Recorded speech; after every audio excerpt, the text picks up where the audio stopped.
Well,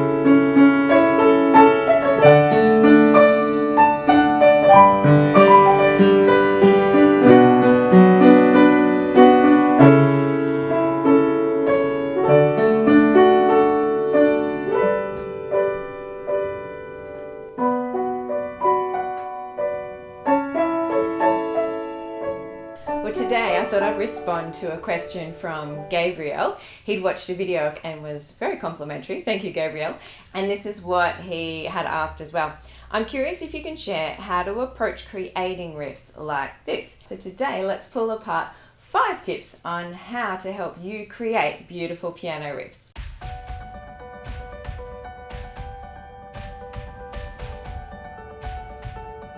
Well, hi there, I'm Kylie and I love to share easy tips and tricks to inspire you to learn the love of music. Please subscribe if you enjoy the content, as I'd love to get monetized and this will really help me out.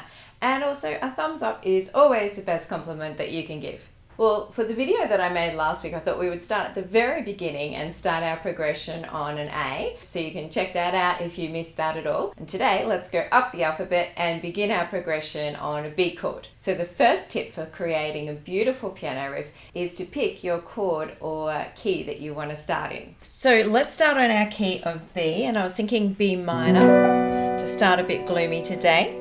And this just may be a random selection where I'm thinking of going up the keys over the next several videos. So we'll go A, B, C, D, E, F, G, no H's. Or another possibility is if you're just fiddling around, you might randomly end up in a place that you want to start playing from there as well. The second tip is to work out what sort of mood that you want to portray. Do you want to be vampy and really energetic in your sound? Or do you want it to be kind of rolling and calm, or somewhere in between as well? So when we're selecting a mood, we might want to have a bit more energy with our playing. So let's play on the B minor and step down.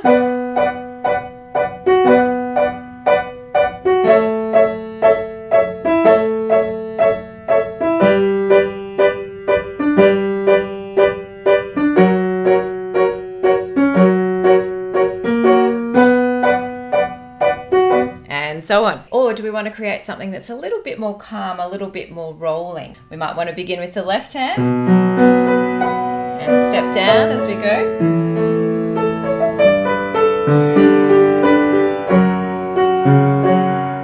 There's heaps of possibilities of how we want to go.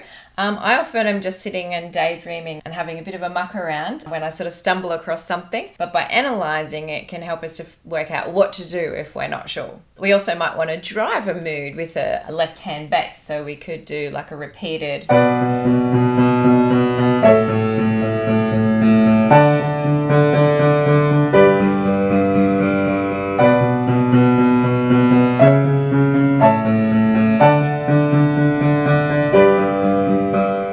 And that's very different straight away from the calm rolling left hand that we just had. The third tip for creating a beautiful riff is working out the progression that you want to play.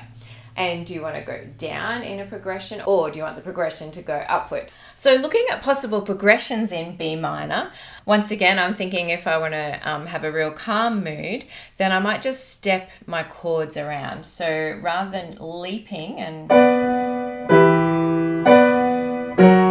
something like that, I might actually want to just step to some different places. So I might step up and then up again, and then maybe down to that one there. So that's going from a chord, it's actually pulling us to the key of D, but we're starting on a 6 minor chord, chord 5 to chord 1, down to chord 4. So that progression there kind of pulled us upward, which I might do today. Often lately I feel like I'm stepping down patterns a lot, which I also find it really relaxing. Now the fourth tip is to think about the rhythm.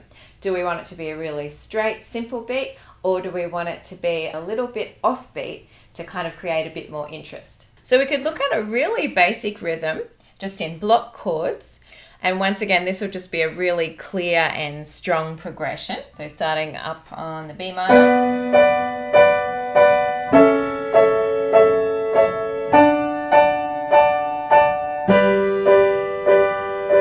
But But if our aim is to be a bit calmer or a bit meditative in our playing, then we might like to break up the chords. So we might break up the rhythm and make it a bit more flowy or quicker. So instead of the blocks,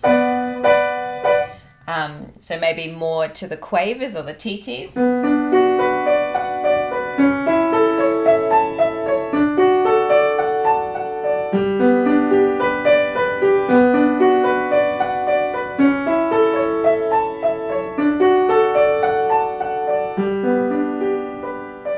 Or we could do a combination, so we could start with quavers and then hold it into a longer beat as well. Let's check that out.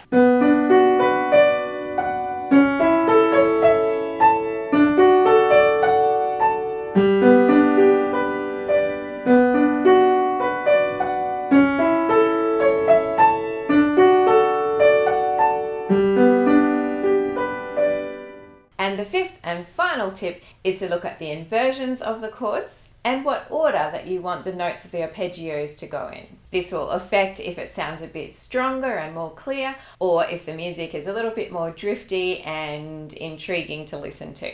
So I could do that and then block it down to that, up to that, or down to there. But I was thinking, instead of going down to the A pattern, we're doing like an inversion or cartwheel of that, then it kind of is more lifting and matching the mood for where I'm wanting to go. And then up closer to the D there, down to the G.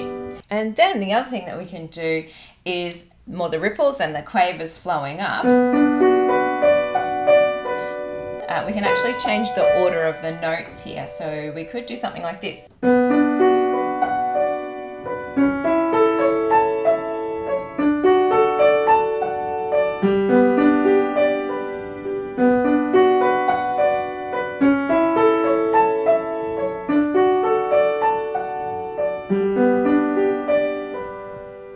So that little progression just came from choosing a key, kind of thinking of a bit of a mood and flowing along. And then I wanted my progression to flow higher. And then I kind of wanted a mix of rhythms just to keep it interesting. And by flicking the order of that arpeggio around, to me straight away, that catches the attention of my ear, creating a little tune with the chord there. So let's start creating a repeated pattern on the piano, or AKA a beautiful riff on B minor. Mixing those ideas around, I will stick with that same chord progression so that you can watch what I'm doing and then have a play of your own patterns as well.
So here's a piece of trivia that an engineer friend sent along to me. A difference between a minor and major chord is just changing that middle note. So therefore the difference between sad to happy is only 19 hertz. So thanks so much for joining me today. Next week's video will be in the key of C, as a heads up. And I think we'll be checking out some notes that we can add to our chords to make them a bit more blues and jazzy in flavour. So please leave a comment if you have any other questions as well. Happy music making. Ta-da!